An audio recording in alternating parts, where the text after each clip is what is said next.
In last lecture, we have started with just the introduction of the organic chemistry. Organic chemistry, we know it starts from the organic chemistry, actually are the compounds which deals from the organic things, which we get it from the organic things like plants and animals. We have given some examples, yesterday only we have done.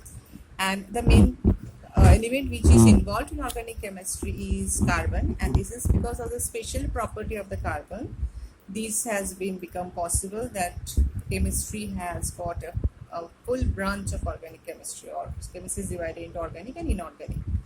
Now this organic chemistry is because of the two properties of carbon, that is one is your this tetrahedral structure and another is the property of catenation, that it can self-link with each other and form a long chain. It can form branch chain, it can form cyclic chain.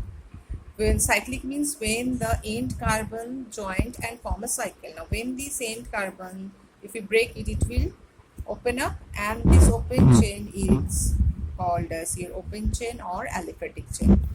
Now carbon has a structure, it forms a bonding of tetrahedral, that is, it is just like tool. These are the three legs and one leg goes up. So this way the structure of the carbon looks like. So it's just like if I'm showing you like this, these are the legs, here the position of the carbon, three legs and one leg goes upward direction. So like this the structure is. Now we have seen the carbon, it can be single bond, it could be double bond, there could be triple bond. So then we have learned about the difference between organic and inorganic chemistry. We have learned about the aliphatic chain, that is open chain. It could be your single bond when it is saturated. When it is double bond, it is called as unsaturated, or if it has triple bond between the carbon-carbon, it is also unsaturated. Double bonds come into the group alkenes, and triple bond of these hydrocarbons come into the group alkynes. Hydrocarbon means, what are hydrocarbons? Hydrocarbon means, as the name suggests, they are the compound of carbon and your hydrogen. Okay. You can see in these compounds, all these compounds, they have only carbon and hydrogen in it. Now the hydrocarbons can be cyclic also. I have given some example. This is your cycle, all the carbons are attached to it. This is called as homologous. This is called as homocyclic, and if another element is in the cycle, we call it as heterocyclic. Then we have learned about the homologous series. For example, first is your alkanes. You can see the general formula is same, and as we increase from one level to another level we go, that is when the n increases, accordingly the number of carbon and hydrogen will increase. There is a difference of CH2 group, will go from one group to another group. And if we know the property of one compound in the homologous series, automatically we get to know the property of the others. We can compare the physical properties, because the physical properties increases gradually down the series. That is, their molecular weight will increase, their melting point will also increase down the series, their boiling point, melting point, density also will increase. So some other homologous series we have discussed yesterday is the alkenes and the alkynes, and their general formula was this. Then we have started with the functional group. So let us take open chain. I have shown you before also that open chain can be shown this way, and here suppose another group is attached. In place of hydrogen, another group is attached. So this group is called as your functional group. Now what are the functional groups that we will study now, and we will understand and we will explain that what the functional group can be. We have discussed that if the functional group comes from the alkane, we call it as alkyl group. Suppose it has come from methane, we will call it as methyl. Okay. For example, how does a methane look? It has CH4, that is 4 hydrogen bonds, 4 hydrogen atoms are combined with it. Now if it want to attach as functional group here, so what it has to do? Obviously one bond has to be kept free, so this hydrogen is removed. What is left? CH3. So we write methyl as CH3, one hydrogen less than methane. For ethane, when we are writing the ethyl, one hydrogen less than ethane, that is C2H6, we will write C2H5. So this bond attached here as the functional group. Now some other functional group could be, one more example I have given you yesterday, that is this is your 1, 2, 3, 4, 4 carbon chain. So this is a butane to which a methyl group is attached, and it is attached to the position 2. So we will write it as 2-methyl butane. Now how this naming comes, we will do in the nomenclature part. Not now. We will come after this functional group is done. So functional group, if the R is an OH group, these OH groups are actually alcohol. They form the alcohols. Okay.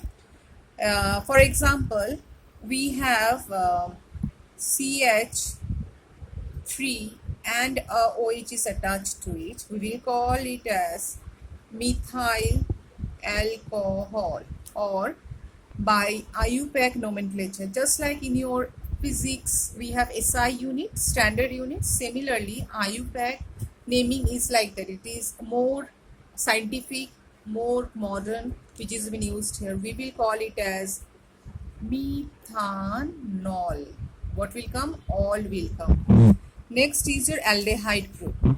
Aldehyde group looks like this, with carbon, 2 oxygen atom. This is oxygen attached and hydrogen attached. With this, it will attach itself to the parent hydrocarbon chain. So this is called as aldehyde. Suppose we are talking about so as because it is a single carbon compound, obviously we are talking about the first compound of the homologous series, aldehyde. So it will, one single carbon means what? Yes, methane. The actual name, parent name is methane. So from methane it will become methanol. Here it comes null, or we can tell it as formaldehyde. The common name is formaldehyde. Here the common name was methyl alcohol, and here the common name is formaldehyde. Whereas IUPAC name is methanol for hydroxyl group, and for aldehyde group it will be substituted by AL. Methane का E हट जाता है और वहाँ पे क्या आ जाता है? AL आ जाता है. For aldehyde, for hydroxyl क्या आया था? OL आया था, methanol. Now for COOH, this is the acidic group. Okay, this is the acidic group. We have already learned acids in our acids and base. So this is your acidic group for organic compound, COOH. See, the structure looks like this. So your first group is, if it is HCOOH, it will be your, this IUPAC name will be methanoic. That is, OIC will be attached for the acid, methanoic acid. Okay, and it will be called as common name as formic acid. Next, if it has been CH3 group was attached over here, if it has been a CH3 group attached to these, तो इसका नाम क्या हो जाता है? Obviously कौन सा group हो गया? इथेन. सो इथेन का ई कट हो जाएगा और क्या आ जाएगा? It will be ethanoic acid.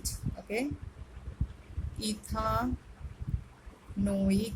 Acid, or the common name, you know it very well, it is your acetic acid.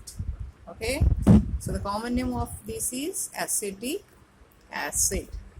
Next comes functional group. If the halogens are attached, we call them as halides. Like fluorine से आ जाएगा fluoride, chlorine से आएगा chloride, bromine से हो जाएगा bromide, iodine से हो जाएगा iodide. Okay, so halide will be there. Suppose we have a chlorine attached to it. What we will say? We will say it as methyl chloride. Okay, or this is your common name. We will call it as IUPAC name में chloromethyl. So these are the functional groups. Then comes the nomenclature. या फिर nomenclature मतलब हम हर एक का नामकरण करते हैं. सो कंपाउंड्स का नामकरण करना भी बहुत ज़रूरी है, क्योंकि मैं अगर कुछ भी नाम लेके बुलाऊंगी, तुम कुछ और एक स्ट्रक्चर बना के रख दोगे, तुम कुछ और स्ट्रक्चर बना के रख दोगे, अल्टीमेटली प्रिपरेशन कुछ और करके लेके आ जाओगे. मतलब जिसको जो डालना था दवाई में कुछ और ही कंपाउंड डाल के दे दोगे. सो पूरा चीज़ ही हम लोग का गड़बड़ हो जाएगा. So it is very necessary to give them a particular systematic naming. So naming of the organic compound we will do it in our next video.